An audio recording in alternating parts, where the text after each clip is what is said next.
दोस्तों हमारी मूली को ग्रो किए हुए पूरे 10 दिन हो गए हैं। 10 दिन के बाद आप देख रहे हैं कि हमारी मूली जो है ना बहुत ही अच्छी तरह ग्रोथ कर रही हैं।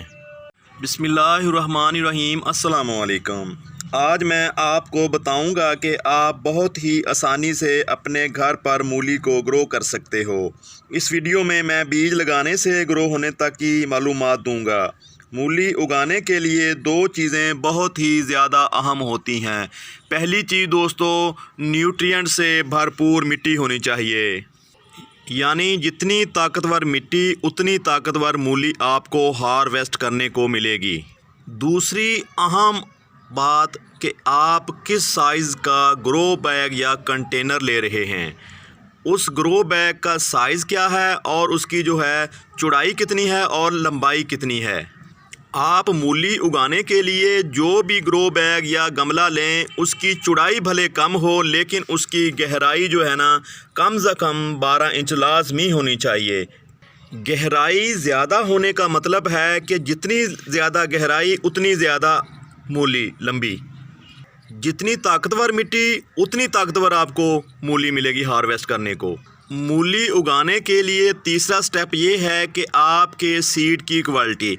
अगर आपका सीड अच्छा होगा तो उतनी ही अच्छी आपको मूली हार्वेस्ट करने को मिलेगी। बाज़ औक़ात हम सीड लगाते हैं तो मूली मोटी तो हो जाती है लेकिन वो ना तो लंबी होती है ना मूली में चमक होती है। तो इसलिए आप किसी अच्छी सीड वाली शॉप से अच्छा सीड ख़रीदें और ख़रीद कर उसको ग्रो करें।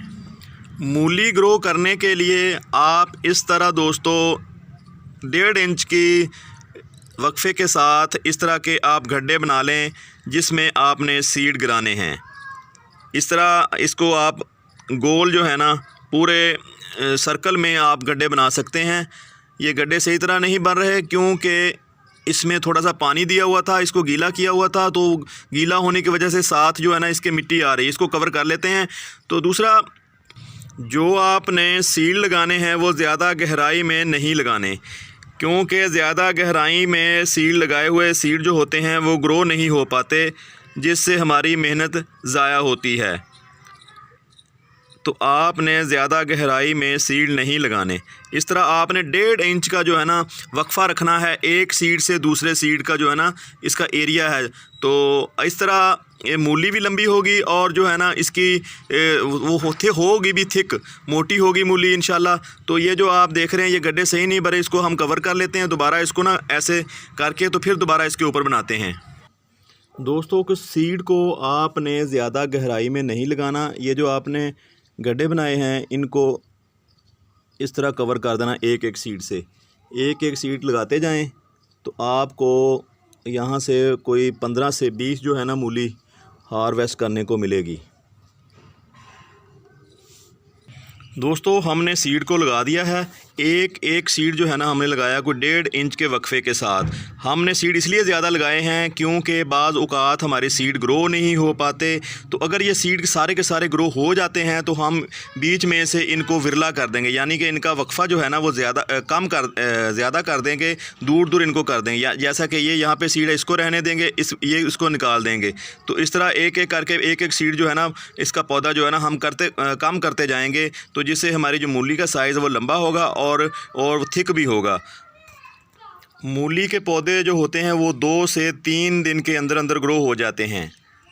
दोस्तों मूली के पौधों के ऊपर कोई ख़ास बीमारी नहीं लगती। जब इसके पत्ते 3 से 4 होते हैं तो इनके ऊपर जो है ना सुंडी हमला कर देती है, जो पत्ते को खा जाती है। तो आप कोई नीम ऑयल का स्प्रे कर दें या आपके पास पेस्टिसाइड का कोई पड़ा हुआ स्प्रे तो वो आप कर सकते हैं इसके ऊपर। दोस्तों अगर आप भी मूली को ग्रो करना चाहते हैं तो जब आप मिट्टी बनाएं तो जो फर्टिलाइज़र होता है वो मिट्टी बनाते वक्त ही आप इसमें शामिल कर लें। बाद में इसको फर्टिलाइज़र आप नहीं दे सकते क्योंकि ये पौधों की जो तादाद होती है वो नज़दीक होती है, पौधों का जो वक्फ़ा होता है वो करीब होता है। इसलिए आप इसकी ना तो गुड़ाई कर सकते हो ना ही आप इसको फर्टिलाइज़र दे सकते हो। हाँ, आप इसको लिक्विड फर्टिलाइज़र दे सकते हो, वो भी बहुत कम जो है ना क्वान्टिटी में। अगर आप इसको ज़्यादा फर्टिलाइज़र फर्टिलाइज़र देते हो तो वो पौधे जो है ना मर जाते हैं। दूसरी बात ये है कि ये जो होती है ना मूली के पौधे को 2 तरह के फर्टिलाइज़र चाहिए होते हैं, जिसमें नाइट्रोजन होनी चाहिए और फास्फोरस होनी चाहिए। नाइट्रोजन जो होती है वो पौधे की बढ़ोतरी में अहम किरदार अदा करती है। जो फास्फोरस की खादें होती हैं वो जड़ों को मजबूत करती हैं। जड़ों से मुराद जो ज़मीन के अंदर एरिया होता है, क्योंकि मूली की जड़ें तो होती नहीं, वो पूरे का पूरा जो एक तरह का होता है, तो वो इसको मजबूत करेगा, मूली को मजबूत करेगा फास्फोरस की अगर आप खादें डालेंगे। तो मिलते हैं दोस्तों इसके नेक्स्ट जो है ना अपडेट के साथ। आपको दिखाएंगे कि हमारी मूली ग्रो हुई है या नहीं हुई और उसका जर्मिनेशन रेट क्या आया है। दोस्तों आज 5 दिन हो गए हैं मूली को लगाए हुए। तो 5 दिन के बाद आप देख रहे हैं कि हमारे जो मूली के सीड थे वो सारे के सारे ग्रो हो चुके हैं। कुछ सीड जो है ना अभी ग्रो हो रहे हैं, जैसा कि मैं आपको यहाँ पे दिखाऊं, यहाँ पे है और यहाँ पे है, ये निकल रहा है।